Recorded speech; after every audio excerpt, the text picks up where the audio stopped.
বই ভয়েসে স্বাগতম। অধ্যায় ৫। রানাঘাট হইতে বাহির হইয়া হাজারি হাঁটাপথে চাকদার দিকে রওনা হইল। প্রথমে ডাকঘর হইতে বাড়িতে ২ টাকা মানি অর্ডার পাঠাইবার ইচ্ছা ছিল, কিন্তু ডাকঘরে গিয়া দেখিল মানি অর্ডার নেওয়া বন্ধ হইয়া গিয়াছে। ডাকঘর খোলা না থাকার জন্যে পরে হাজারি ভগবানকে ধন্যবাদ দিয়াছিল। চাকদা যাইবার মাঝপথে সেগুন বাগানের মধ্যে সন্ধ্যার অন্ধকার নামিল। একটা সেগুন গাছের তলায় ২খানি গরুর গাড়ি দাঁড়াইয়া আছে। লোকজন নামিয়া গাছতলায় রান্না চড়াইয়াছে। হাজারি জিজ্ঞাসা করিয়া জানিল, সম্মুখের পূর্ণিমায় কালীগঞ্জে গঙ্গা স্নানের মেলা উপলক্ষে উহারা মেলায় দোকান করিতে যাইতেছে। হাজারি তাহাদের সঙ্গ লইল। রাত্রে আহারাদির পরে সবাই গাছতলায় শুইয়া রাত্রি কাটাইল। দোকানের মালিকের নাম প্রিয়নাথ ধর, জাতিতে সুবর্ণ বণিক। মনোহারী দোকান লইয়া ইহারা মেলায় যাইতেছে। হাজারির পরিচয়ে পাইয়া ধর মহাশয় প্রস্তাব করিল, মেলায় কয়দিন তাহারা কেনাবেচা লইয়া ব্যস্ত থাকিবে, এই কয়দিন হাজারি যদি রান্না করিয়া সকলকে খাওয়াইয়া, তবে সে দৈনিক খোরাকি ও মেলা অন্তে কয়দিনের মজুরি স্বরূপ ২ টাকা পাইবে। প্রিয়নাথ ধরের দোকান ৩খানি, একখানি তার নিজের, অপর ২খানি তাহার জামাই ও ভ্রাতৃপুত্রের। কম মাহিনায় যে ওস্তাদ রাঁধুনি পাইয়াছে, হাজারির প্রথম দিনের রন্ধনেই তাহা সব প্রমাণ হইয়া গেল। সকলেই খুব খুশি। মেলায় পৌঁছিয়া কিন্তু হাজারি দেখিল, রান্নার চেয়েও অধিকতর লাভের একটি ব্যবসা এই মেলাতেই তাহার অন্য অপেক্ষা করিয়া আছে। সে জিনিসপত্র কিনিয়া আনিয়া তেলে ভাজা কচুরি সিঙাড়ার দোকান খুলিয়া বসিল ধর মহাশয়দের বাসার একপাশে। বিনামূল্যে কচুরি খাইবার লোভে ধর মহাশয় কোনো আপত্তি করিলেন না। কয়দিন দোকানে অসম্ভব রকমের বিক্রি হইল। মূলধন ছিল আগের সেই ২ টাকা। শেষে খরিদ্দারের সংখ্যা বৃদ্ধি পাওয়াতে হাজারি ধর মহাশয়ের তহবিল হইতে কয়েকটি টাকা ধার লইল। চতুর্থ দিনের সন্ধ্যাবেলা দোকানপাট ওঠানো হইল। মেলা শেষ হইয়া গিয়াছে। ধর মহাশয়ের তহবিলের দেনা শোধ করিয়া ও সকল প্রকার খরচ বাদ দিয়া হাজারি দেখিল ১৩.৫ টাকা লাভ দাঁড়াইয়াছে। ইহার ওপর ধর মহাশয়ের রান্নার মজুরি ২ টাকা লইয়া মোট হইল ১৫.৫ টাকা। প্রিয়নাথ ধর বলিলেন, ঠাকুরমশাই, আপনার রান্না যে এত চমৎকার, তা যখন আপনাকে সেগুন বাগানে প্রথম কাজে লাগালুম তখন ভাবিনি। আমি বড়লোক নই, বাড়িতে মেয়েরাই রাধে, না হলে আপনাকে ছাড়তুম না কিছুতেই। বাড়িতে ১০টি টাকা পাঠাইয়া দিয়া হাজারির মন খানিকটা সুস্থ হইল। এখন সংসারের ভাবনা সম্বন্ধে মাসখানেকের মতো নিশ্চিন্ত থাকিতে পারে সে। এই ১ মাসের মধ্যে নতুন কিছু অবশ্যই জুটিয়া যাইবে। টালিগঞ্জ হইতে যশোর যাইবার পাকা রাস্তা বাহিয়া হাজারি আবার পথ চলিল। এই পথের দুধারে বনজঙ্গল বড় বেশি। পূর্বে গ্রাম ছিল। ম্যালেরিয়ার অত্যাচারে বহু গ্রাম জনশূন্য হইয়া যাওয়াতে অনাবাদী মাঠ ও বিধ্বস্ত পুরাতন গ্রামগুলি বনজঙ্গলে ছাইয়া ফেলিয়াছে। সকালবেলা কালীগঞ্জ হইতে রওনা হইয়াছে যখন দুপুর উত্তীর্ণ হয়, তখন একটা প্রাচীন তেঁতুল গাছের ছায়ায় সে আশ্রয় লইল। অল্প দূরে একখানা ক্ষুদ্র চাষাদের গ্রাম। একটি ছোট ছেলে গরু তাড়িয়া লইয়া যাইতেছে। তাহাকে জিজ্ঞাসা করিয়া জানিল, গ্রামখানার নাম নতুন পাড়া, বেশিরভাগ গোয়ালাদের বাস। হাজারি গ্রামের মধ্যে ঢুকিয়া প্রথমেই যে খড়ের বড় অটচালা ঘরখানা দেখিল, তাহার উঠানে গিয়া দাঁড়াইল। বাড়ির মালিক কাহকেও দেখিল না। একদিকে বড় গোয়াল, অনেকগুলি বলদগরু বিচালির জাব খাইতেছে। একটি ছোট মেয়ে বাহির হইয়া উঠানে দাঁড়াইল। হাজারি তাকে ডেকে বলিল, খুকি, শোনো, বাড়িতে কে আছে? মেয়েটি ভয় পাইয়া কোনো উত্তর না দিয়াই বাড়ির ভিতর ঢুকিল। প্রায় আধ ঘণ্টা অপেক্ষা করিবার পরে বাড়ির মালিক আসিল। তাহার নাম শ্রীচরণ ঘোষ। হাজারিকে সে খুব খাতির করিয়া বসাইল। দুপুর গড়িয়া গিয়াছে, সুতরাং রান্না খাওয়া করিতে বলিল। বাড়ির ভিতর থেকে একখানা জলচৌকি ও ১ বালতি জল আনিয়া সামনে রাখিয়া দিল। ইহারাও গোয়াল ঘরের একপাশে রান্নার জোগাল করিয়া দিয়াছিল। সেখানে বসিয়া রাঁধিতে রাঁধিতে হঠাৎ তাহার মনে পড়িল কুসুমের কথা। কুসুমও তাকে সেদিন গোয়াল ঘরেই রাঁধিবার আয়োজন করিয়া দিয়াছিল। কুসুমও গোয়ালার মেয়ে, বোধহয় সেই জন্যে ইহারা গোয়ালা শুনিয়াই হাজারি ইহাদের বাড়ি আসিয়াছিল। মনের মধ্যে কোনো গোপন আকর্ষণ তাহাকে এখানে টানিয়া আনিয়াছিল। হঠাৎ সে আশ্চর্য হইয়া গোয়াল ঘরের দরজার দিকে চাহিল। একটি অল্পবয়সী বউ আধ ঘোমটা দিয়া গোয়াল ঘরে ঢুকিয়া এক চুবড়ি শাক লইয়া লাজুকভাবে দাঁড়াইয়া ইতস্তত করিতেছে। শাকগুলি সদ্য জল হইতে ধুইয়া আনা। চুবড়ি দিয়া জল ঝরিয়া গোয়াল ঘরের মাটির মেঝে ভিজাইয়া দিতেছে। হাজারি ব্যস্ত হইয়া বলিল, এসো মা, এসো, কি ওতে? বউটি লাজুক মুখে একটু হাসিয়া বলিল, চাপানোতে শাক, এখানে রাখি? বউটি কুসুমের অপেক্ষাও বয়সে ছোট। হঠাৎ একটা অকারণ স্নেহে হাজারির মন ভরিয়া উঠিল। সে বলিল, রাখো মা, রাখো। খানিকটা পরে বউটি আবার ঘরের মধ্যে গোটাকতক কাঁঠাল বিচি লইয়া ঢুকিল। এবার সে যেন অনেকটা নিঃসংকোচ। পিতার বয়সী এই শান্ত প্রৌঢ় ব্রাহ্মণের নিকট সংকোচ করিতে তাহার বাঁধিতেছিল হয়তো। হাজারিকে বলি, কাঁঠাল বিচি খান? খাই মা, কিন্তু ওগুলো কুটে দাবে। আমি ডাল চড়িয়েছি, আবার কুটি কখন? বউটি এক পাথরের বাটিতে কাঁঠাল বিচি আনিয়াছিল। বাটিটা নামাইয়া ছুটিয়া গিয়ে একখানা বটি লইয়া আসিল এবং বিচিগুলি কুটিতে আরম্ভ করিল। হাজারির মন তৃষিত ছিল। ইহারা সবাই মেয়ের মতো, সবাই ভালোবাসে, সেবা করে, মনের দুঃখ বোঝে। হাজারি কোনো কথা বলিবার আগেই বউটি বলিল, আপনার গাঁয়ে আমি কত গিয়েছি। হাজারি অবাক হইয়া বলিল, আমার গাঁ কোথায়, তুমি কি করে জানলে? তুমি সেখানে কি করে গেলে? গঙ্গাধর ঘোষ আমার পিসে মশাই। ওহো, তুমি জীবনের ভাইঝি। তাহলে কুসুমকে তো চেনো? কুসুম দিদিকে তার বিয়ের আগে অনেকবার দেখেছি, বিয়ের পরে আর কখনো দেখিনি। সে আজকাল কোথায় থাকে জানেন নাকি? সে থাকে রানাঘাটের শ্বশুরবাড়িতে। তবে তোমাকে মা বলে খুব ভালো করেছি। কুসুম আমার মেয়ে। বউটি বিচিকোটা বন্ধ রাখিয়া গলায় আঁচল জোড়াইয়া দূর হইতে প্রণাম করিল। এসো মা, চিরজীবী হও, সাবিত্রী সমান হও। বউটি হাসিয়া বলিল, আপনি যখন উঠোনে দাঁড়িয়ে তখনই আপনাকে দেখে আমি চিনেছি। আমি শাশুড়িকে গিয়ে বললাম, আমার পিসিমার গায়ের মানুষ শুনি। তখন শাশুড়ি গিয়ে শ্বশুরকে জানালেন। বেশ মা, বেশ, আসবো, যাব। আমার আরেকটি মেয়ে হলো, তার সঙ্গে দেখাশোনা করে যাবে, ভালোই হলো। বউটি সলজ্জভাবে বলিল, আজ কিন্তু আপনাকে যেতে দেব না, থাকতে হবে এখন এখানে। না, আমার থাকা হবে না। না, তা হবে না। জান দেখি কেমন করে যাবেন? আমি জোর করতে পারি না বুঝি? অবশ্যই পারো মা, কিন্তু আমার মনে শান্তি নেই।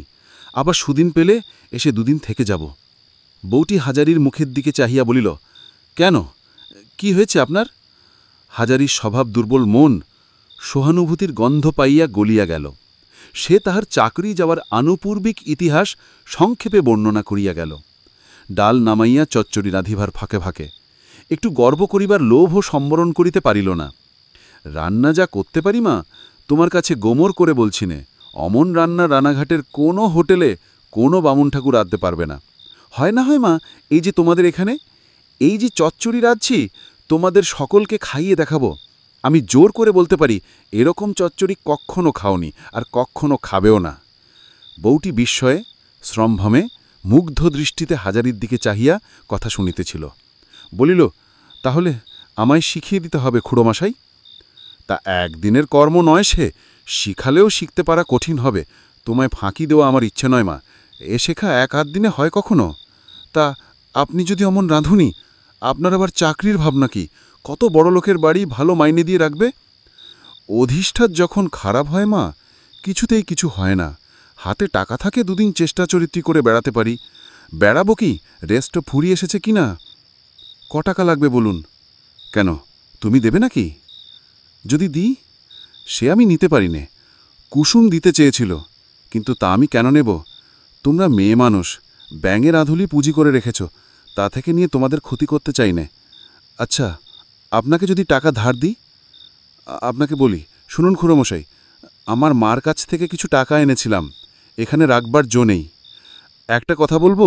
এদিক ওদিক চাহিয়া সুর নিচু করিয়া বলিল, ননদ আর যা ভালো লোক নয়, এখুনি যদি টের পায় নিয়ে নেবে। আমি আপনাকে টাকা ধার দিচ্ছি, আপনি সুদ দেবেন কত করে বলুন? এই কুশির লোভী মেয়েটির প্রতি হাজারির প্রৌঢ় মন করুণায় ও মমতায় গলিয়া গেল। সে আরও খানিক মজা দেখিতে চাহিল। এমনি টাকা দেবে মা? আমায় বিশ্বাস কি? তা বিশ্বাস না করলে কি এ কারবার চলে? আর আপনি তো চেনা লোক, আপনার গাঁ চিনি, বাড়ি চিনি। চিনলেই হলো, একটা লেখাপড়া করে নেবে না? কত টাকা দিতে চাও? আমার কাছে আছে 80 টাকা, সবই দিতে পারি। আপনি যদি নেন, সুদ কত দেবেন? কত করে চাও? আপনি যা দেবেন টাকায় 2 পয়সা করে রেট, আপনি 1 পয়সা দেবেন, কেমন তো? আমার পায়ে পড়ি খুড়োমশাই, টাকাগুলো আলাদা আমার তরঙ্গতে তোলা আছে, কেউ জানে না। আপনাকে এনে দিই, টাকাগুলো খাটিয়ে দিন আমায়। কাকে বিশ্বাস করে দেব, কে নিয়ে আর দেবে না? কই, লেখাপড়ার কথা বললে না তো? আমি লেখাপড়া জানি নে, কি লেখাপড়া করে নেব? আপনি চান একটা কিছু লিখিয়ে দিয়ে যান, কিন্তু তাতে লোক জানাজানি হবে, সে কাজের দরকার নেই। আপনি নিয়ে যান, আমি দিচ্ছি, মিটে গেল। এরা লেখাপড়া কি? ইতিমধ্যে রান্না বান্না শেষ হইয়া গেল। গোয়ালাবাড়ির সকলে এক বাক্যে বলিল, এরকম রান্না খাওয়া দূরের কথা, সামান্য জিনিস যে খাইতে এমন ধারা হয়, তাহা শোনেও নাই। বিকালে বিশ্রাম করিয়া উঠিয়া হাজারি যাইবার জন্য তৈরি হইল। তাহার ইচ্ছা ছিল আর একবার বউটির সঙ্গে দেখা করে। পল্লীগ্রামে মেয়েদের মধ্যে কড়া করে পর্দা নাই সে জানে, বিশেষত ব্রাহ্মণ কায়স্থ ভিন্ন অন্য জাতির মেয়েদের মধ্যে। মেয়েটিকে তাহার ভালো লাগিয়াছিল উহার সরলতার জন্য, এবং বোধ হয় টাকা কড়ি সম্বন্ধে কথাকা আরেকবার বলিতে তাহার ইচ্ছা হইতেছিল। সে ইতিমধ্যে একটা মতলব মাথায় আনিয়া ফেলিয়াছে। কুসুম এবং এই মেয়েটি যদি তাহাকে টাকা দেয়, তবে সে তাহার চিরদিনের স্বপ্নকে সার্থক করিয়া তুলিতে পারিবে। ইহাদের টাকা সে নষ্ট করিবে না, বরং অনেক গুণ বাড়িয়া ইহাদের হাতে তুলিয়া দিতে পারিবে। খাইতে বসিয়া হাজারি এসব কথা ভাবিয়া দেখিয়াছে। ইহাদের বাড়ি হইতে বাহির হইয়া বড় রাস্তায় পড়িতে হইলে একটা পুকুরের ধার দিয়া যাইতে হয়। একটা বড় তেঁতুল গাছ এবং তাহার চারিপাশে অন্যান্য বন্য গাছের ঝোপ জায়গাটাকে এমনভাবে ঢাকিয়া রাখিয়া দিয়াছে যে বাইরে হইতে হঠাৎ সেখানে কেহ থাকিলে তাহাকে দেখা যায় না। পুকুরের পাড় ছাড়াইয়া হঠাৎ দেখিল মেয়েটি তেঁতুলতলার ছায়ায় দাঁড়াইয়া আছে, যেন তাহারই অপেক্ষায়। চললেন খুড়োমশাই? হ্যাঁ, যাই। তুমি এখানে দাঁড়িয়ে? আপনি এই পথ দিয়ে যাবেন জানি, তাই দাঁড়িয়ে আছি। দুটো কথা আপনাকে বলবো। আপনার হাতের রান্না চচ্চড়ি খেয়ে ভালো লেগেছে খুড়োমশাই। আমরাও তো রাঁধি, রান্নার ভালো মন্দ বুঝি, অমন রান্না কখনো খাইনি। আরেকটা কথা হচ্ছে, আমার টাকাটার কথা মনে আছে তো?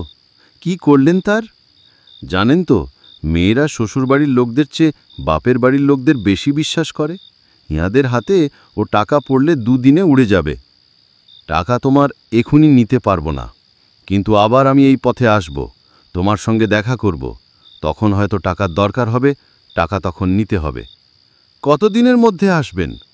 তা বলতে পারি নে, ধরো মাস 2। পুজোর পরে কার্তিক অঘ্রাণ মাসের দিকে তোমার সঙ্গে দেখা করব। কথা রইল তাহলে?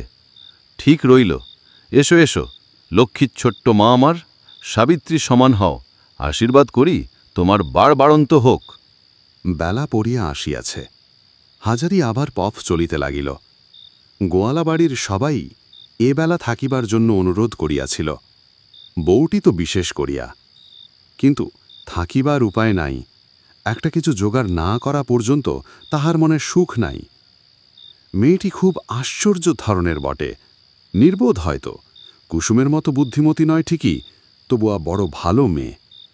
পথের দুধারে বনজঙ্গল ক্রমশ ঘন হইয়া উঠিতেছে। পথ নদিয়া জেলা হইতে যত যশোর জেলার কাছাকাছি আসিয়া পৌঁছাইতেছে, এই বন ক্রমশ বাড়িতেছে। স্থানে স্থানে বনজঙ্গল এত ঘন যে হাজারির ভয় করিতে লাগিল, দিন মানেই বুঝি বাঘের হাতে পড়িতে হয়। লোকের বসতি এসব স্থানে বেশি নাই, ভয় করিবারই কথা।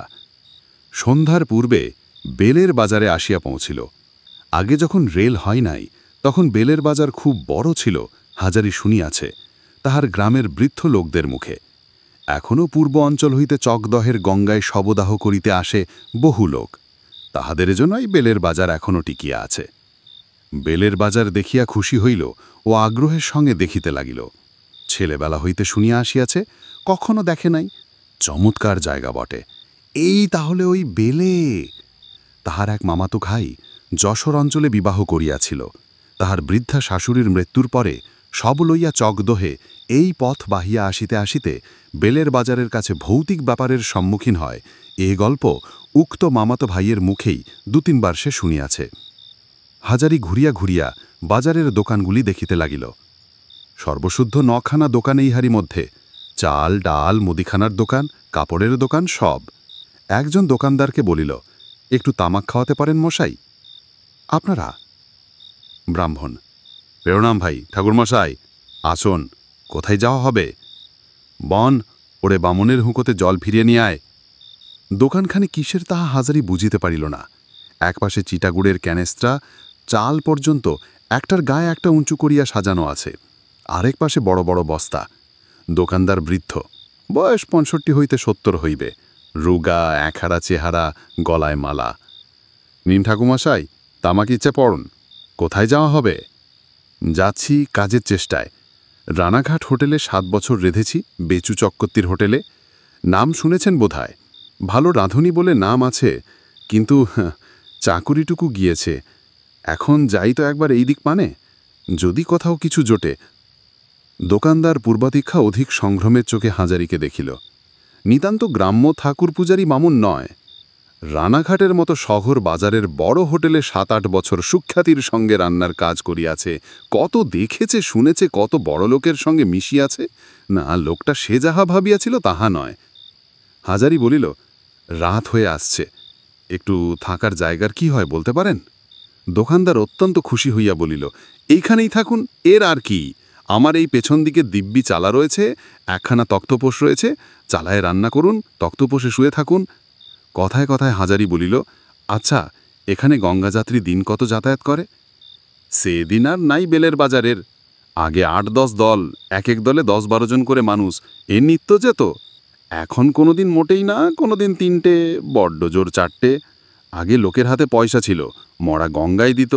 আজকাল হাতে নাই পয়সা, মরলে নদীর ধারে, খালের ধারে, বিলের ধারে পুড়ায়। হাজারি ভাবিতেছিল, বেলের বাজার একখানা ছোটখাটো হোটেল চলিতে পারে কিনা। 3 দল গঙ্গাযাত্রীতে 30টি লোক থাকিলে, যদি সকলে খায় তবে 30 জন খরিদ্দার।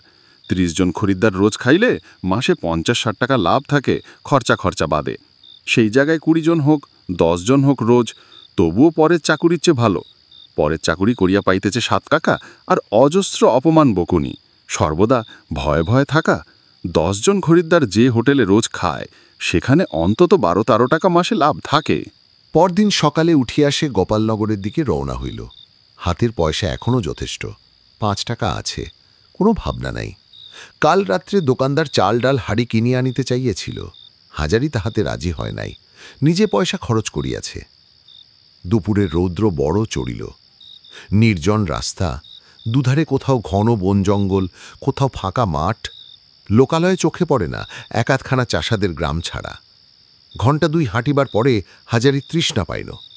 কিছু দূরে একটা ছোট পুকুর দেখিয়া তাহার ধারে বসিতে যাইবে, এমন সময় একখানা খালি গরুর গাড়ি পুকুরের পাশের মেটে রাস্তা দিয়ে নামিতে দেখি। গাড়োয়ানকে ডাকিয়া বলিল, কাছে কোনো গ্রাম আছে বাপু, একটু জল খাবো, ব্রাহ্মণ। গাড়োয়ান বলিল, আমার সঙ্গে আসুন ঠাকুরমশাই, কাছেই ছিনিগড় শিমলে আমি বামনবাড়ি যাব, তেনাদের গাড়িতে আসুন। শ্রীনগর শিমলে গ্রামের নাম শুনিয়াছিল। গ্রামের মধ্যে গাড়ি ঢুকিতে দেখিল, এ তো গ্রাম নয়, বিজন বন। এতখানি বেলা চড়িয়াছে, এখনো গ্রামের মধ্যে সূর্যের আলো প্রবেশ করে নাই। শুধু আম কাঁঠালের প্রাচীন বাগান, বাঁশবন, আগাছার জঙ্গল। একটা গৃহস্থ বাড়ির উঠানে গরুর গাড়ি গিয়া থামিল। গাড়োয়ানের ডাকে বাড়ির ভিতর হইতে গৃহস্বামী আসিলেন। ম্যালেরিয়া শীর্ণ চেহারা, মাথার চুল প্রায় উঠিয়া গিয়াছে, বয়স 30ও হইতে পারে, 50ও হইতে পারে। তিনি বাহিরে আসিয়েই হাজারিকে দেখিতে পাইয়া গাড়োয়ানকে বলিলেন, কে রে সঙ্গে? ওকে, উনি পাকা রাস্তায় বুদির পুকুরের ধারে বসেছিলেন, বললেন একটু জল খাবো। তা বললাম চলুন আমার সঙ্গে, আমার বনিবেরা ব্রাহ্মণ, সেখানে জল খাবেন, তাই সঙ্গে করে আনলাম। গৃহস্বামী আগাইয়া আসিয়া হাজারিকে নমস্কার করিয়া বলিলেন, আসুন আসুন, বসুন, বিশ্রাম করুন, ওরে চণ্ডীমণ্ডপের তক্ত বসে মাদুরটা পেতে দে, আসুন। এসব পল্লী অঞ্চলে আতিথ্যের কোনো ত্রুটি হয় না। 8 ঘণ্টা পরে হাজারি হাত পা ধুইয়া বসিয়া গাছ হইতে সদ্য পাড়া কচি ডাবের জল পান করিয়া সুস্থ হোক খোঁস মেজাজে হুকা টানিতে লাগিল। গৃহস্বামীর নাম বিহারীলাল বাণুজ্যে। চাকুরি জীবনে কখনো করেন নাই। যথেষ্ট ধানের আবাদ আছে, গরু আছে, পুকুরে মাছ আছে, আম কাঁঠালের বাগান আছে। এসব কথা গৃহস্বামীর নিকট হইতেই হাজারি গল্পচ্ছলে শুনিল। বিহারী বাণুজ্যে বলিতেছিলেন, শ্রীনগর শিমলে মস্ত গ্রাম ছিল, রাজধানী ছিল কেষ্টনগরের রাজাদের পূর্বপুরুষের। জঙ্গলের মধ্যে রাজার গড়খাই আছে, পুরনো ইটের গাঁথুনি আছে, দেখাবো এখন ওবেলা। না না, আজ যাবেন কি? ওসব হবে না, দুদিন থাকুন। আমাদের সবই আছে আপনার বাপ মায়ের আশীর্বাদে, তবে মানুষজনের মুখ দেখতে পাইনে, এই যে কষ্ট। ছেলেবেলাতে দেখেছি গায়ে ৩০-৩২ ঘর ব্রাহ্মণের বাস ছিল, এখন দাঁড়িয়েছে ৭ বর মোট, তার মধ্যেও ২ ঘর আছে ১২ মাস বিদেশে। আপনার নিবাস কোথা বললেন? আরে, অ্যারোশোলা গাংনাপুর থেকে নেমে যেতে হয়। তবে তো আপনি আমাদের এদেশেরই লোক। আসুন না আমাদের গায়ে, জায়গা দিচ্ছি, জমি দিচ্ছি, ধান করুন, পাট করুন, বাস করুন এখানে। তবু এক ঘর লোক বারুক গ্রামে, আসুন না। হাজারি শিহরিয়া উঠিল। সর্বনাশ! এই ঘন জঙ্গলের মধ্যে সে বাস করিতে আসিবে, সেইটুকু অদৃষ্টে বাকি আছে বটে।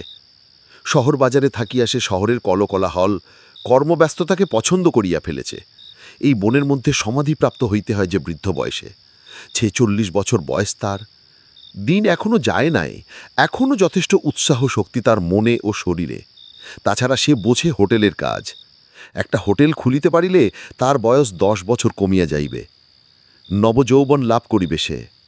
চাষবাসের সে কি জানে? হোটেলের কথা সে এখানে বলিল না। সে জানে হোটেলওয়ালা বামন বলিলে অনেকে ঘৃণার চক্ষে দেখে, বিশেষত এই সব পাড়াগায়ে। শ্রীনগরে হাজারির মোটেই মন টিকতেছিল না। এত বন জঙ্গলের অন্ধকার ও নির্জনতার মধ্যে যেন তাহার দম বন্ধ হইয়া আসিতেছিল। সুতরাং বৈকালের দিকেই সে গ্রামের বাহিরে আসিয়া পথে উঠিয়া হাঁপ ছাড়িয়া মাছিল। ভাবিল, বাপ রে, ২০ বিঘে ধানের জমি দিল, এ গায়ে নয় রে বাবা।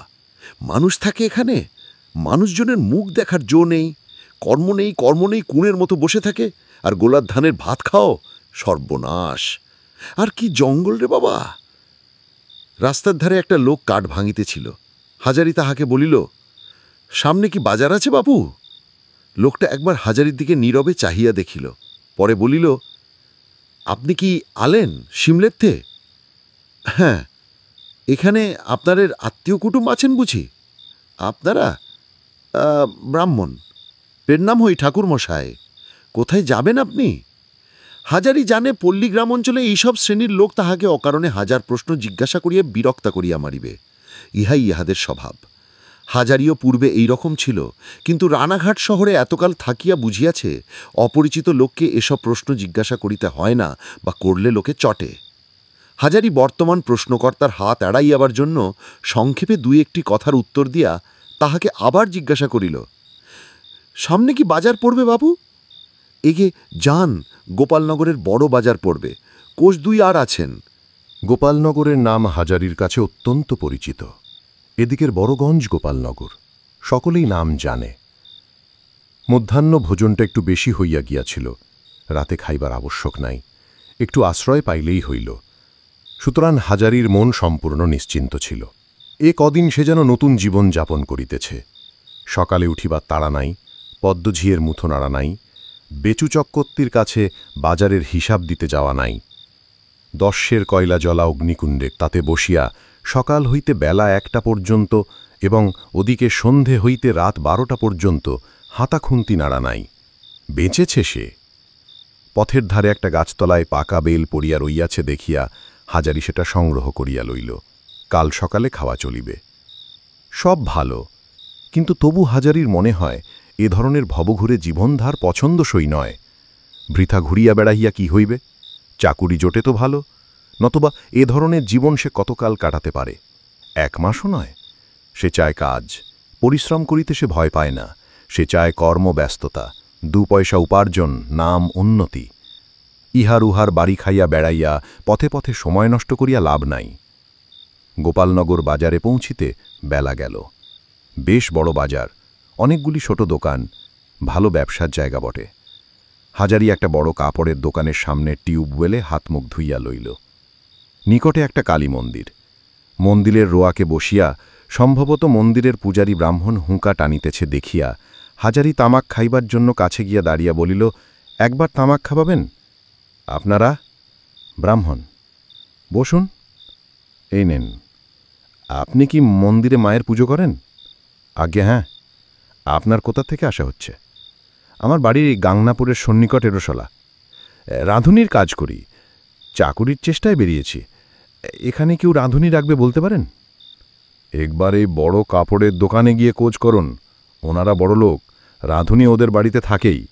বাবুর ছোট ভাইয়ের বিয়ে আছে, এ সময়ে নতুন লোকের দরকার টরকার পড়ে। ওরা যাতে তিলি, বাজারের সেরা ব্যবসাদার, ধনী লোক। কাপড়ের দোকানে ঢুকিয়া দেখিল একজন শ্যামবর্ণ দোহারা চেহারার লোক গদির ওপর বসিয়া আছে। সেই লোকটি যে দোকানের মালিক ইহা কেউ বলিয়া না দিলেও বোঝা যায়। হাজারিকে ঢুকিতে দেখিয়া লোকটি বলিল, আসুন, কি চাই? ওদিকে যান। ওহে, দেখেনি কি নেবেন বলিয়া লোকটি দোকানের অন্য যে অংশে অনেকগুলি কর্মচারী কাজকর্ম কেনাবেচা করিতেছে সেদিকটা দেখাইয়া দিল। হাজারি বলিল, বাবু, দরকার আপনার কাছে। আমি রান্না করি, ব্রাহ্মণ। শুনলাম আপনার বাড়িতে রাঁধুনি রাখবেন, তাই। ও, আপনি রান্না করবেন? রাতে জানেন ভালো। কোথায় ছিলেন এর আগে? আগে রানাঘাট হোটেলে ছিলাম 7 বছর। হোটেলে? হোটেলের কাজ আর বাড়ির কাজ এক নয়। এ খুব ভালো রান্না চাই। আপনি কি তা পারবেন? কলকাতা থেকে কুটুম আসে প্রায়। হাজারি হাসিয়া ভাবিল, তুমি আর কি রান্না খেয়েছ জীবনে? কাপড়ের দোকান করে মরেছ বই তো নয়, তেমন রান্না কখনো চোখেও দেখনি। মুখে বলিল, বাবু, একদিনের জন্য রেখে দেখুন না হয়। রান্না না হয় এমনি চলে যাব, কিছু দিতে হবে না। দোকানের মালিক পাকা ব্যবসাদার, লোক চেনে। হাজাবির কথার ধরন দেখিয়া বুঝিল এ বাজে কথা বলিতেছে না। বলিল, আচ্ছা, আপনি আমাদের বাড়ি যান। এই সামনের রাস্তা দিয়ে বরাবর গিয়ে বাঁ দিকে দেখবেন বড় বাড়ি। ওরে নিতাই, তুই বাবু একবার যা তো, ঠাকুর মশাইকে বাড়িকে শশধরের হাতে তুলে দিয়ায়। বলগে ইনি এ থেকে রাঁধবেন, বুঝলে? নিয়ে যা। মাইনে টাইনে কিন্তু ঠাকুর মশাই, পরে কাজ দেখে ধার্য হবে। হ্যাঁ, সে 2-4 দিন পরে, তবে নিয়ে যা। প্রথম দিনের কাজেই হাজারি নাম কিনিয়া ফেলিল। বাড়ির কর্তা 10 টাকা বেতন ধার্য করিয়া দিলেন। তাহার গৃহিণী অসুস্থ, 12 মাস। উঠতে বসতে পারলেও সংসারের কাজকর্ম বড় একটা দেখেন না। 2টি মেয়ের বিবাহ হইয়া গিয়াছে, তাহারা থাকে শ্বশুর বাড়ি। একটি 16-17 বছরের ছেলে স্কুলে পড়ে, আর একটি 8 বছরের ছোট মেয়ে। বাড়ির সকলেই ভালো লোক। এতদিন চাকুরি করিয়া হাজারির যে খারাপ ধারণা হইয়াছিল পরের চাকুরির সম্বন্ধে, এখানে আসিয়া তাহা চলিয়া গেল। ইহারা জাতিতে গন্ধবণিক, বাড়ির সকলেই ব্রাহ্মণকে খাতির করিয়া চলে। হাজারির মৃদু স্বভাবের জন্যেও সে অল্প দিনের মধ্যে বাড়ির সকলের বিশেষ প্রিয়পাত্র হইয়া উঠিল। মাসখানেক কাজ করিবার পর হাজারি প্রথম মাসের বেতন পাইয়াই বাড়ি যাইবার ছুটি চাহিল। অনেক দিন বাড়ি যাওয়া হয় নাই, টেপিকে কত কাল দেখে নাই। দোকানের মালিক ছুটিও দিলেন। গোপালনগর স্টেশনে ট্রেনে চড়িয়া বাড়ি আসিতে প্রায় 3 আনা ট্রেন ভাড়া লাগে। মিছামিছি 3 আনা পয়সা খরচ করিয়া লাভ নাই। হাঁটা পথে মাত্র 7-8 ক্রোশ হাজারিদের গ্রাম, হাঁটিয়া যাওয়াই ভালো।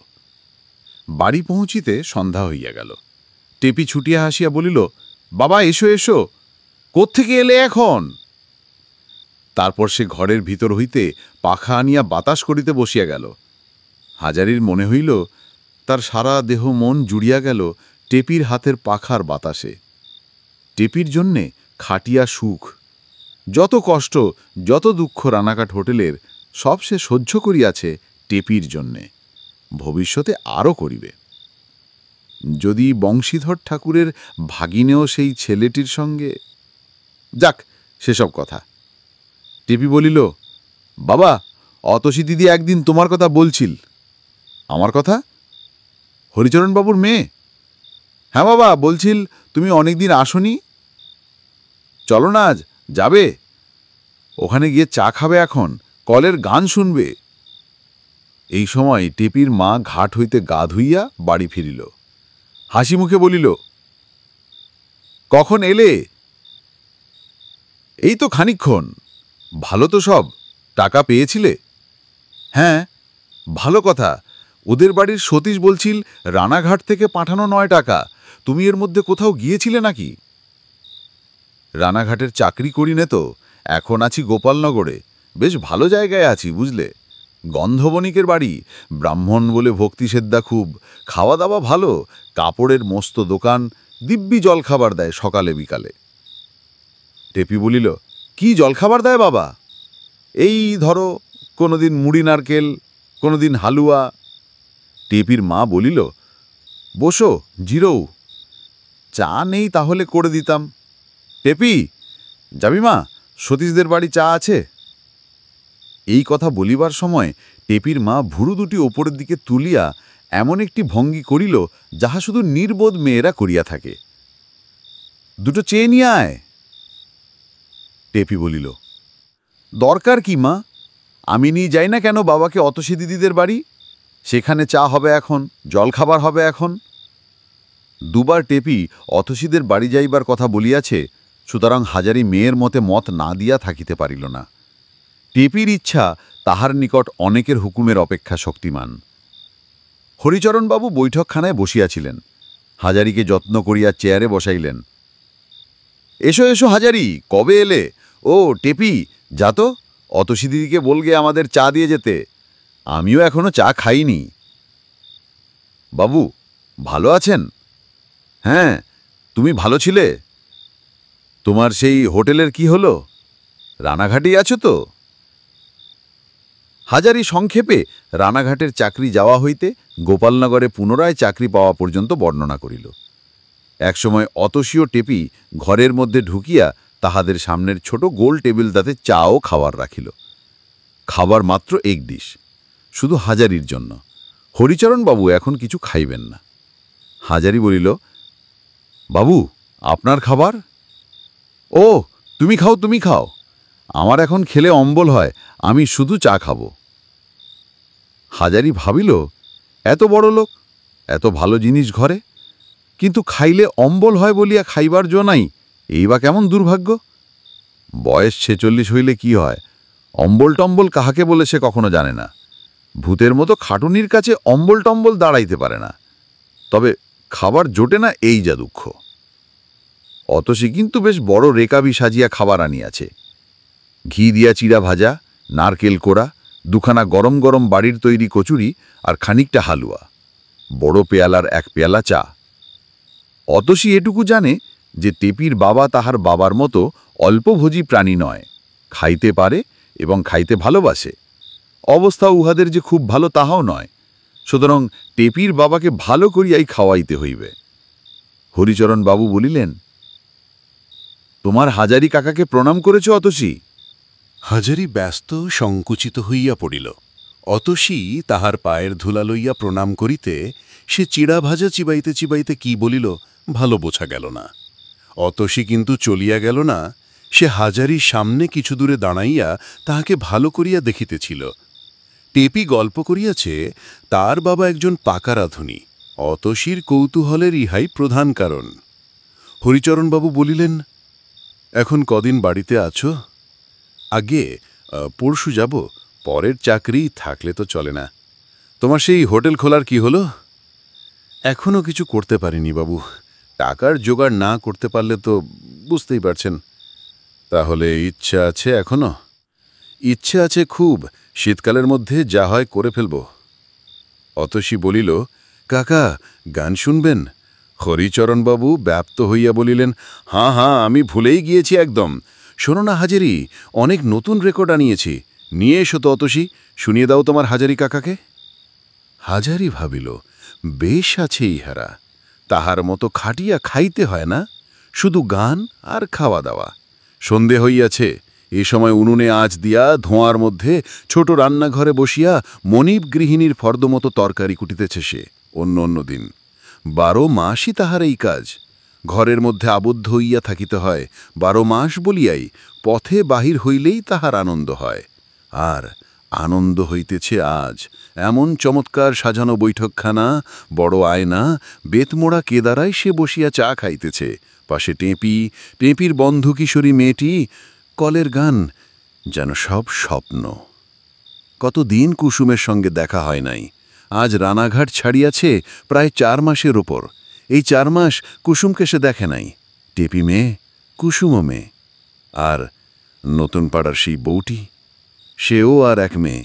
আজ কলের গানের সুমধুর সুরের ভাবুকতায় তাহার মন সকলের প্রতি দরদ ও সহানুভূতিতে ভরিয়া গিয়াছে। অনেকক্ষণ ধরিয়া কলের গান বাজিল। হরিচরণবাবু মধ্যে একবার বাড়ির ভিতর কি কাজে উঠিয়া গেলেন। তখন রহিল অতসী আর টেপি। বাবার সামনে বোধহয় অতসী বলিতে সাহস করিতেছিল না। হরিচরণবাবু বাড়ির মধ্যে চলিয়া গেলে হাজারিকে বলিল, কাকাবাবু আমাকে রান্না শিখিয়ে দেবেন? হাজারি ব্যস্ত হইয়া বলিল, তা কেন দেব না মা? কিন্তু তুমি রান্না জানো নিশ্চয়, কি রাঁধতে পারো? অতসী বুদ্ধিমতী মেয়ে, সে বুঝিল যাহার সহিত কথা বলিতেছে রান্নার সম্বন্ধে সে একজন ওস্তাদ শিল্পী। সঙ্গীতের তরুণী ছিত্রী যেমন সংকোচের সহিত তাহার যশস্বী সঙ্গীত শিক্ষকের সহিত রাগরাগিনী সম্বন্ধে কথা বলে, তেমনি সংকোচে বলিল, তা পারি সব, শুক্তুনি, চচ্চড়ি, ডাল, মাছের ঝোল। মা তো বড় একটা রান্নাঘরে যেতে পারেন না, তার মন খারাপ, আমাকেই সব করতে হয়। টেপি বলছিল আপনি নিরামিষ রান্না বড় চমৎকার করেন, আমায় শিখিয়ে দেবেন কাকাবাবু? টেপি বুঝি এইসব বলে তোমার কাছে? পাগলি মেয়ে কথাকার, ওর কথা বাদ দাও। না কাকাবাবু, আমি অন্য জায়গাতেও শুনেছি আপনার রান্নার সুখ্যাতি, সবাই তো বলে। পরে আবদারেশ্বরে বলিল, আমাকে শেখাতে হবে কাকাবাবু, আমি ছাড়ছি নে। আমি টেপিকে প্রায়ই জিজ্ঞেস করি আপনি কবে আসবেন, আমি খোঁজ নিই। ও বলেনি আপনাকে? না কাকাবাবু, আমায় শেখান আপনি, আমার বড় শখ ভালো রান্না শিখি। হাজারি বলিল, ভালো রান্না শেখা একদিনে হয় না মা, মুখে বলে দিলেও হয় না। তোমার পেছনে আমায় লেগে থাকতে হবে অন্তত ঝাড়া 2 মাস 3 মাস, হাত ধরে বলে দিতে হবে তুমি রাঁধবে, আমি কাছে দাঁড়িয়ে তোমার ভুল ধরে দেব। এ না হলে শিক্ষা হয় না। তুমি আমার টেপির মতো, তোমাকে ছ্যাঁদো কথা বলে ফাঁকি দেব না মা। ছেলে মানুষ, শিখতে চাই, শিখিয়ে দিতে আমার অসাধ্য নয়, কিন্তু কি করে সময় পাবো যে তোমায় শেখাবো মা? অতসী প্রশংস দৃষ্টিকে হাজারির মুখের দিকে চাহিয়া তাহার কথা শুনিতেছিল। বিশেষজ্ঞ ওস্তাদের মুখের কথা, গুরুত্বপূর্ণ কথা, বাজে ছেদো কথা নয়, অনভিজ্ঞ আনাড়ির কথাও নয়। তাহার চোখে হাজারি দরিদ্র রাঁধুনি বামুন পিতা নয়। যে ব্যবসায় সে ধরিয়েছে, সেই ব্যবসায় একজন অভিজ্ঞ ওস্তাদ, পাকা শিল্পী। হাজারির প্রতি তাহার মন সম্ভ্রমে পূর্ণ হইয়া উঠিল। পরের দিন হাজারি ঘুম হইতে উঠিয়া তামাক টানিতেছে, এমন সময় হঠাৎ অতসীকে তাহাদের বাড়ির মধ্যে ঢুকিতে দেখিয়া সে রীতিমতো বিস্মিত হইল। বড় মানুষের মেয়ে অতসী অসময়ে কি মনে করিয়া তাহার মতো গরিব মানুষের বাড়ি আসিল? টেপি বাড়ি ছিল না। টেপির মাও অতসীকে আসিতে দেখিয়া খুব অবাক হইয়াছিল।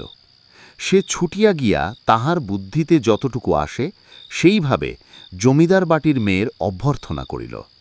অতসী বলিল, কাকাবাবু, বাড়ি নেই খুড়িমা? টেপির মা বলিল, হ্যাঁ মা, এসো আমার সঙ্গে, ওই কোণের দাওয়ায় বসে তামাক খাচ্ছে। টেপি কোথায়? সে মূলোর বীজ আনতে গিয়েছে সদগোপ বাড়িতে, এলো বলে। বসো বসো, দাঁড়াও, আসনখানা পেতে দি। অতসী টেপির মা হইতে আসনখানা ক্ষিপ্র ও চমৎকার ভঙ্গিতে কাড়িয়া লইয়া কেমন একটা সুন্দর ভাবে হাসিয়া বলিল, রাখুন আসন খুড়িমা, ভারী আমি একেবারে গুরুর ঠাকুর এলুম কিনা, তা আবার যত্ন করে আসন পেতে দিতে হবে। এই হাসি ও এই ভঙ্গিতে সুন্দরী মেয়ে অতসীকে কি সুন্দরী দেখাইল। টেপির মা মুগ্ধ দৃষ্টিতে চাইয়া রহিল অতসীর দিকে। ইতিমধ্যে হাজারি সে স্থানে আসিয়া বলিল, কি মনে করে সকালে লক্ষ্মীর মা? অতসী হাজারির কাছে গিয়া বলিল, আপনার সঙ্গে একটা কথা আছে। কি কথা মা? চলুন ওদিকে, একটু আড়ালে বলবো। হাজারি ভাবিয়াই পাইল না এমন কি গোপনীয় কথা অতসী তাহাকে আড়ালে বলিতে আসিয়েছে। এই সকালবেলায় দাওয়ার ছাঁচতলার দিকে গিয়া বলিল, কি কথা মা? অতসী বলিল, কাকাবাবু, আপনি যদি কাউকে না বলেন তবে বলি। বলবো না মা, বলো তুমি। আপনি হোটেল খুলবেন বলে বাবার কাছে টাকা ধার চেয়েছিলেন? হ্যাঁ, কিন্তু সে তো এবার নয়, সেবার। তোমায় কে বললে সব কথা? সেসব কিছু বলবো না, আমি আপনাকে টাকা দেব, আপনি হোটেল খুলুন। তুমি কোথায় পাবে? অতসী হাসিয়া বলিল, আমার কাছে আছে, 200 টাকা দিতে পারি, আমি জমিয়ে জমিয়ে করেছি। লুকিয়ে দেব কিন্তু, বাবা যেন জানতে না পারেন, কেউ জানতে না পারে। হাজারির চোখে জল আসিল। এ পর্যন্ত 3টি মেয়ে তাহার জীবনে এসেছে, যাহারা সম্পূর্ণ নিঃস্বার্থভাবে তাহাকে তাহার উচ্চাসার পথে ঠেলিয়া দিতে চাহিয়াছে। 3 জনেই সমান সরলা, 3 জনেই অনাত্মীয়া। তবে অতসী জমিদার বাটির সুন্দরী শিক্ষিত মেয়ে, সে যে এতখানি টান টানিবে, ইহা সম্পূর্ণ অপ্রত্যাশিত ধরনের আশ্চর্য ঘটনা। হাজারি বলিল, কিন্তু তুমি একথা শুনলে কোথায় বলতে হবে মা? অতসী হাসিয়া বলিল, সে কথা বলবো না বলেছি তো। তাহলে টাকাও নেব না, আগে বলো কে বলেছে। আচ্ছা, নাম করলে তাকে কিছু বলবেন না বলুন। কাকে কি বলবো বুঝতে পারছি না তো, বলা বলি কথা কি আছে এর মধ্যে? আচ্ছা বলবো না, বলো তুমি। টেপি বলেছিল বাবার ইচ্ছা একটা হোটেল খোলেন। আমার বাবার কাছে নাকি টাকা চেয়েছিলেন ধার, তা বাবা দিতে পারেননি। দেখুন কাকাবাবু, দাদা মারা যাবার পরে বাবার মন খুব খারাপ। ওকে বলা না বলা দুই সমান। আমি ভাবলাম আমার হাতে তো টাকা আছে, কাকাবাবুকে দিইগে, ওনাদের উপকার হবে। আমার কাছে তো এমনি পড়েই আছে। আপনার হোটেল নিশ্চয়ই খুব ভালো চলবে, আপনারা বড়লোক হয়ে যাবেন। টেপিকে আমি বড় ভালোবাসি, ওর মনে যদি আহ্লাদ হয় আমার তাতে তৃপ্তি। টাকা বাক্সে তুলে রেখে কি হবে? মা, তোমার টাকা তোমার বাবাকে না জানিয়ে আমি নিতে পারিনে। অতসী যেন বড় দমিয়া গেল। হাজারির সঙ্গে সে অনেকক্ষণ ছেলে মানুষই তর্ক করিল, বাবাকে না জানাইয়া টাকা লইলে দোষ কি। শেষে বলিল, আমি টেপিকেই টাকা দিচ্ছি। তা তুমি দিতে পারো না, তুমি ছেলে মানুষ, টাকা দেওয়ার অধিকার তোমার নেই মা। তুমি তো লেখাপড়া জানো, ভেবে দেখো। আচ্ছা, আমায় লাভের অংশ দেবেন তাহলে? হাজারির হাসি পাইল। কুসুম, গোয়ালাবাড়ির সেই বউটি, অতসী, সবাই এক কথা বলে। ইহারা সকলেই মহাজন হইয়া টাকা ব্যবসায় খাটাইতে চায়। মজার ব্যাপার বটে। না মা, সে হয় না।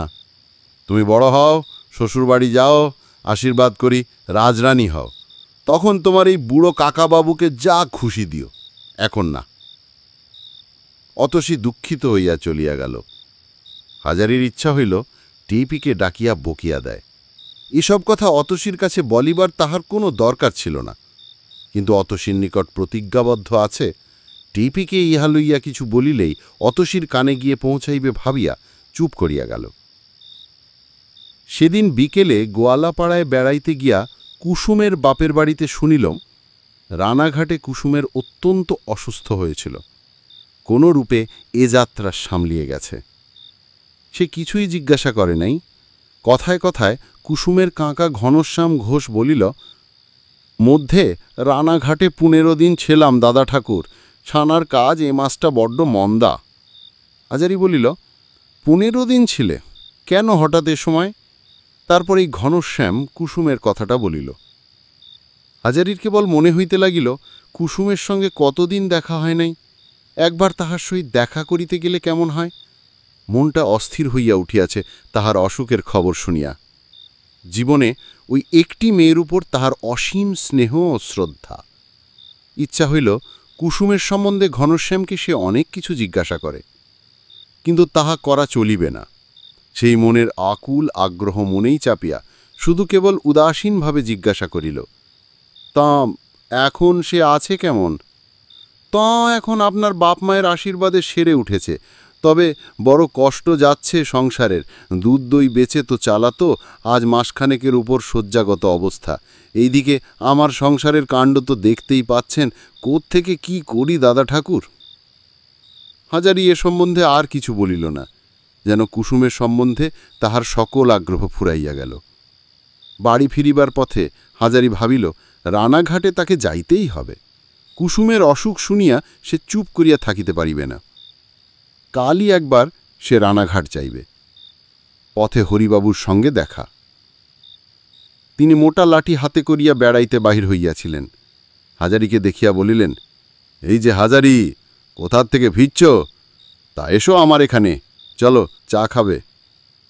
বৈঠকখানায় হাজারিকে বসাইয়া হরিবাবু বলিলেন, বসো, আমি বাড়ির ভেতর থেকে আসছি, তারপর দুজনে একসঙ্গে চা খাওয়া যাবে। যতদিন বাড়ি আছো আসা যাওয়া একটু করো হে, কেউ আসে না, এক লাঠি সারাদিন বসে বসে আর সময় কাটে না। দাঁড়াও, আসছি। হরিবাবু বাড়ির মধ্যে চলিয়া যাইবার কিছুক্ষণ পরে অতসী একখানা রেকাবিতে খানকটাক লুচি, বেগুন ভাজা আর একটু আখের গুড় নিয়ে আসিল। হাজারির সামনের টেবিলে রেকাবি রাখিয়া বলিল, আপনি ততক্ষণ খান কাকাবাবু, চা দিয়ে যাচ্ছি। হাজারি বলিল, বাবু আসুন আগে। বাবা তো খাবার খাবেন না, তিনি খাবেন শুধু চা। আপনি খাবারটা ততক্ষণ খেয়ে নিন, চা একসঙ্গে দেব। অতসী চলিয়া গেল না, কাছেই দাঁড়াইয়া রইল। হাজারি একটু অস্বস্তি বোধ করিতে লাগিল। বলিবার কিছু খুঁজিয়া না পাইয়া বলিল, টেপি আজ আসেনি মা? না, এবেলা তো আসেনি। হাজারি আর কিছু কথা না পাইয়া নীরবে খাইতে লাগিল। খাইতে খাইতে একবার চোখ তুলিয়া দেখিল অতসী এক দৃষ্টে তাহার দিকে চাহিয়া আছে। অতসী সুন্দরী মেয়ে, টেপির বন্ধু হইলেও বয়সে টেপির অপেক্ষায় 4-5 বছরের বড়। এ বয়সের সুন্দরী মেয়ের সহিত নির্জন ঘরে অল্পক্ষণ কাটাইবার অভিজ্ঞতাও হাজারির নাই। সে রীতিমতো অস্বস্তি বোধ করিতে লাগিল। অতসী হঠাৎ বলিল, কাকাবাবু, আপনি আমার ওপর রাগ করেননি? হাজারি থতমত্ত খাইয়ে বলিল, রাগ? রাগ কিসের মা? ও বেলার ব্যাপার নিয়ে? না না, এতে আমার রাগ হবার কিছু নেই, বরং তোমারই। না শুনুন কাকাবাবু, আমি তারপর ভেবে দেখলাম আপনি আমার টাকা নিলে খুব ভালো করতেন। জানেন, আমার দাদা মারা যাওয়ার পর আমি কেবলই ভাবি দাদা বেঁচে থাকলে বাবার বিষয় আমি পেতাম না, এখন কিন্তু আমি পাব। কিন্তু ভগবান জানেন কাকাবাবু, আমি 1 পয়সা চাইনে বিষয়ের। দাদা বিষয় ভোগ করত তো করত, নয়তো বাবা বিষয়ে যা খুশি করে যান, উড়িয়ে যান, পুড়িয়ে যান, দান করুন। আমার যেন না মনে হয় আজ দাদা থাকলে এই বিষয়ে আমি পেতাম না, দাদাই পেত। বিষয়ের জন্য যেন দাদার ওপর কোনোদিন আমার নিজের হাতে যা আছে তা উড়িয়ে দেব। অতসীর চোখ জলে টলটল করিয়া আসিল। সে চুপ করিল। হাজারি সান্ত্বনার সুরে বলিল, না মা, ওসব কথা কিচ্ছু ভেব না। তুমি তোমার বাবা মাকে তুমিই বুঝিয়ে রাখবে। তুমি ওদের একমাত্র বাঁধন। তুমি এরকম হলে কি চলে? ছি মা। হাজারি সত্যি অবাক হইয়া গেল। ভাবিল, এইটুকু মেয়ে, কি উঁচু মন দেখো একবার। বড় বংশ নইলে আর বলেছে কাকে? এ কি আর বেচুবাবু হোটেলের পদ্মজি? হাজারি বলিল, আচ্ছা মা, আমাকে টাকা দেবার তোমার ঝোঁক কেন হলো বলো তো? তোমরা মেয়েরা যদি ভালো হও তো খুবই ভালো, আর মন্দ হও তো খুবই মন্দ। আমায় তুমি বিশ্বাস করো মা? আপনি বুঝে দেখুন, না হলে আপনাকে টাকা দিতে চাইব কেন বলুন? তোমার বাবাকে না জানিয়ে দেবে? বাবাকে জানালে দিতে দেবেন না, অথচ আমার টাকা পড়ে রয়েছে, আপনার উপকার হবে। আমি জানি আপনাদের সংসারের কষ্ট। টেপির বিয়ে দিতে হবে, কোথায় পাবেন টাকা, কোথায় পাবেন কি? আপনার রান্নার যেমন সুখ্যাতি, আপনার হোটেল খুব ভালো চলবে। 6 বছরের মধ্যে আমার টাকা আপনি আমায় ফেরত দিয়ে দেবেন। হাজারি মুগ্ধ হইয়া গেল অতসীর হৃদয়ের পরিচয় পাইয়া। বলিল, আচ্ছা, তুমি দিও টাকা, আমি নেব। হোটেল এই মাসেই আমি খুলব। তোমার মুখ দিয়ে ভগবান এ কথা বলেছেন মা। তোমরা নিষ্পাপ ছেলে মানুষ, তোমাদের মুখেই ভগবান কথা কন। অতলি হাসিয়া বলিল, তাহলে নেবেন? ঠিক ঠিক বলছি। এবার ঘুরে জায়গা দেখে আসি। রানাঘাট যাচ্ছি কাল সকালে, নয় সেখানে, নয়তো গোয়াড়ির বাজারে জায়গা দেখব। খবর পাবে তুমি। আবার ঘুরে আসছি 3-4 দিনের মধ্যেই। অতসী বলিল, বাবার আহ্নিক করা হয়ে গিয়েছে, বাবা আসবেন, আপনি বসুন, আমি আপনাদের চা নিয়ে আসি। শুনুন কাকাবাবু, আপনি যেদিন বাবার কাছে হোটেলের জন্য টাকা চান, আমি সেদিন বাইরে দাঁড়িয়ে সব শুনেছিলাম। সেই থেকে আমি ঠিক করে রেখেছি আমার যা টাকা জমানো আছে আপনাকে তা দেবে। আচ্ছা বলো তো মা, একটা সত্যি কথা, আমার উপর এত দয়া হলো কেন বলো তো? বলবো কাকাবাবু, আপনার দিকে চেয়ে দেখে আমার মনে হতো আপনি খুব সরল লোক আর ভালো লোক। আমার মনে বড় কষ্ট হয় আপনাকে দেখলে, সত্যি বলছি। তবে দয়া বলছেন কেন? আমি আপনার মেয়ের মতো না? বলিয়াই অতসী এক প্রকার কুণ্ঠা ও লজ্জা মিশ্রিত হাসি হাসিল। হাজারি বলিল, তুমি আর জন্মে আমার মা ছিলে, তাই দয়ার কথা বলছি, নইলে কি সন্তানের ওপর এত মমতা হয়? তুমি সুখে থাকো, রাজরানী হও, এই আশীর্বাদ করছি। আমি তোমার গরিব কাকা, এর বেশি আর কি করতে পারি? অতসী আগাইয়া আসিয়া হঠাৎ নিচু হইয়া হাজারির পায়ের ধুলো লইয়া প্রণাম করিল এবং আরেকটুও না দাঁড়াইয়া তৎক্ষণাৎ বাড়ির মধ্যে চলিয়া গেল।